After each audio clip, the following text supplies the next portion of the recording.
जे हानायमानि फरायसाफोरजों गावनि फिसाफोरजों लोगो जाथारनांगौ लोगो जानानै हरनि 11टा 12टासिम टेबोलाव थाफानानै सोंनांगौ माखौ बुजिदों माखौ बुजियाखै जोंनि गथ'फ्रा जाहाथे लाइ होनायाव लाफाखाया बेखौ जोङो गोसो होनांगोन जोङो आध्यात्मिक मरेल बेफोर एडुकेशनखौ जोङो होलांनांगोन आरो बेखौ जोङो न'आवनो जों होनांगोन आरो जोङो मिथिगौ पेरेन्ट्स आर दा फार्स्ट टीचार अब्ला जोङो बै कारिकुलामाव मा दङ बेखौल' जोङो होसो जुदि एकाडेमिक लाइनावल' जों गोसो होयोब्ला बे जानाय नङा आरो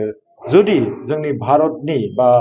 जोंनि सिभिलाइज ससाइटिनि जे मोनसे ट्रेडिशन गेदेरफोरखौ मान होनाय इसोरखौ सिबिनाय बेफोर कालसारा बेफोर ट्रेडिशना जुदि जोबलाङोब्ला मोनसे खैफोद फैगोन होननानै आं सानो आङो दिथागिरिफोरखौ बुंगोन जे हानायमानि फरायसाफोरजों गावनि फिसाफोरजों लोगो जाथारनांगौ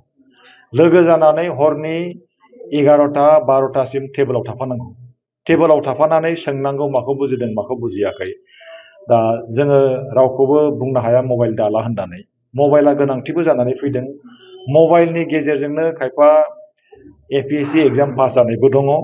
दा इन्सपिरेसनखौ जोङो होनांगोन नाथाय